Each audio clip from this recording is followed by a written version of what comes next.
Hello everyone and welcome to another video on my channel PokePidge, and today we're going to be discussing the Brilliant Diamond and Shining Pearl trailer news. Now today we had the Pokemon Presents, and let me just say now, it blew my f***ing socks off. I've done my best to give this trailer slash news update an absolutely thorough going over and try and pick out any points of interest. I've spoken to every NPC that is featured in a shot of this game, and I think I've concocted a list of things that I find quite interesting. But anyway, I know why you're here, you know why you're here, so without further ado, let's just get into the analysis of the trailer for Brilliant Diamond and Shining Pearl.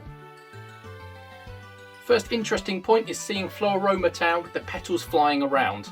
There's nothing significant to it, but I did think that was quite beautiful, to be honest. It'd be great to go to that place and just see that there, and the aesthetic of the town is going to be top notch. But the first real big point of interest is just a fleeting shot of Canalave City. But what I wanted to point out here was the girl with the Psyduck, because she mentions that she teaches it Return. Now Return was a move that was removed in Sword and Shield. However, it looks like it's coming back here because that's the only bit of speech that this NPC has. She says, oh, I taught my Psyduck Return and we're all friendly and stuff, and that's great. So does that mean friendliness is returning? There are a lot of baby Pokemon in this game that evolve from happiness, so it would make sense to include it back in. I suppose that'll also mean then that we get Espeon and Umbreon, because we know the day-night cycle is also featuring. A bit later on we see the briefcase with the 3 starter Pokemon in it, and this is not just some briefcase. This is the actual updated briefcase, item for item inside, that we see in the Gen 4 games. In the shot of Hearthome City we see a hiker, and this hiker talks to us about Amity Square. So is that going to be making a return? And if so, just how is it going to work? We know Pokemon follow you in this game, spoiler alert. And that Amity Square, I believe, was that the one where you could only have cute Pokemon following you? I can't quite remember. I can't differentiate between that and the Great Marsh. I think it was. So how is that going to work? It looks like it's going to be returning because, like I say, that's the only line that hiker has. They could just change the text, but, you know, they might as well include Amity Square. It's in that city, why the hell not? Now also in this shot in Hearthome City we see Mr. Goods. Now this was a guy that used to give you stuff for your secret base depending on, for example, if you'd reached the master rank in a contest, he would give you a certain item for your base in the underground.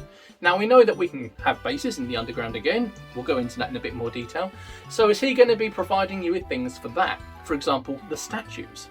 We shall see. We see another shot here that includes those sort of mudslides that you need the faster bike speed to get up. So I believe we're going to be seeing some faster bike speeds. One interesting thing here from the shot by Lost Tower, I think it's called, is that there's a hiker and a Ghastly there, and I don't really know why.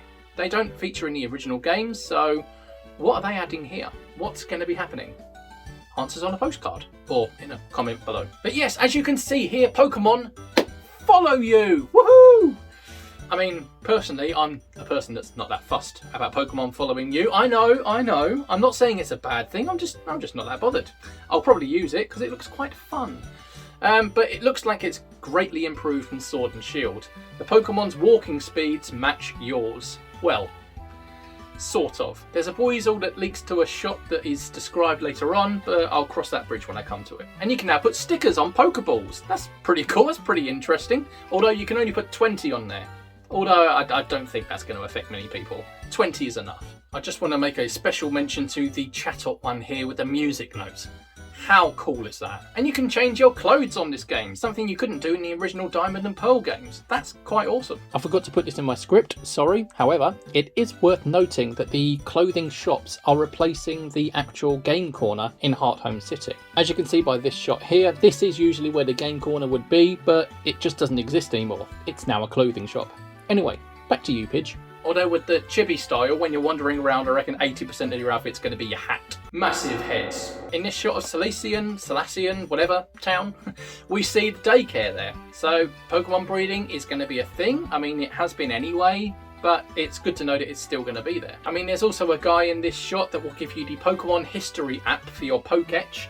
So that's sort of more concrete evidence that the Poketch is coming back, as well as the fact that you can see it on their wrists throughout the entire game trailer, so it's coming back. I'm not going to go into too much detail with Pokemon contests because I'm not quite familiar with those from the original games anyway. I never really did them, but one notarizing sort of feature is the fact that they're using some sort of Guitar Hero style hit it in time thing.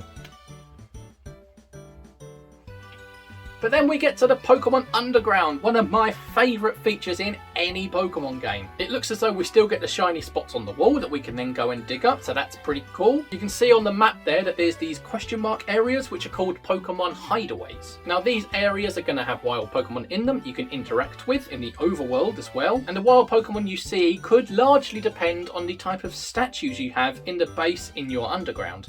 For example, there's a shot here with 3 water types, and it says that there's going to be more water type Pokemon appearing, and then in the next shot we see loads of, you know, Pelippas and Buizels, I think. I can't remember now, but you know, either way, it just shows that the statues are going to be providing some sort of influence on what you see. We also get a few glimpses of the actual digging itself. It looks largely exactly the same, just with the graphics updated a bit. We can see from one of these clips though that you can use touchscreen for it because of that little finger icon. At least I believe that's what it is. It seems a bit weird to put the finger icon on there if you're just using it with the arrows or the, you know, the D-pad, anything like that. So I reckon there's going to be some sort of touchscreen element if you want to use it whilst in handheld. Also on this screen you see what I believe is the grass plate. So with plates appearing, does that mean Arceus is coming back? We do have Legends Arceus, it's going to be in there, but Arceus is a Gen 4 Pokemon. To obtain Arceus you needed an event in Pokemon Diamond and Pearl, so are we getting that event back? We already know that you can get the Gracidea because of the previous trailer. The girl that gives you the Gracidea was included in that as the NPC, so we know that Shaymin's also going to be in there, but with the existence of these plates, does it also mean that Arceus is coming back?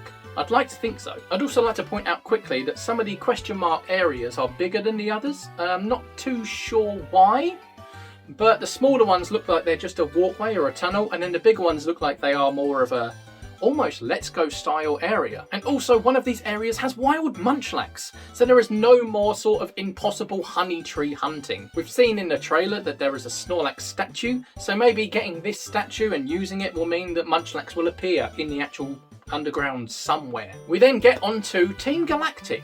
Now is this a custom Team Galactic battlefield? Or is this a battle in a really weird place? I can't quite tell. Every time we see a Team Galactic battle though, it's in somewhere like this. So, looks like a custom battlefield. Also Cyrus's, look at that, there's just planets everywhere. Is that the Distortion World? Or is that a custom Cyrus place? I'd like to think the Distortion World is going to feature in this game, probably a post-game story like we had the Delta episode with Omega Ruby and Alpha Sapphire. That would be good. But either way, what is going on with Cyrus's battle background here? Is that just his custom background? Could be, I don't know.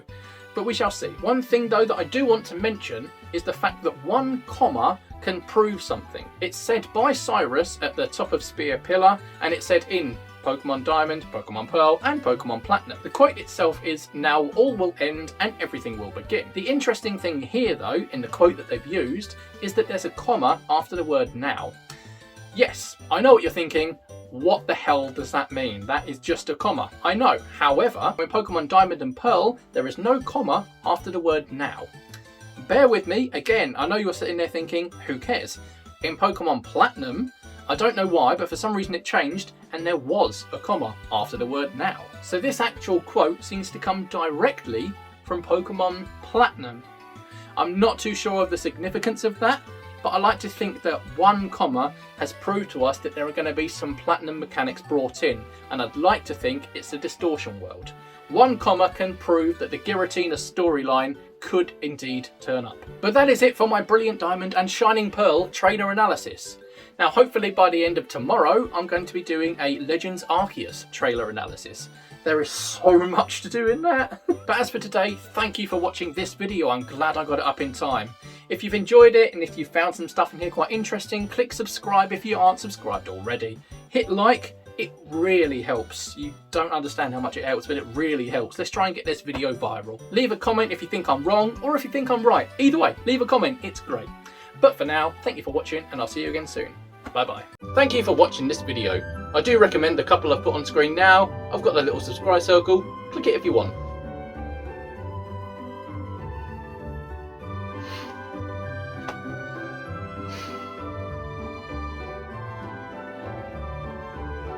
Well, click something.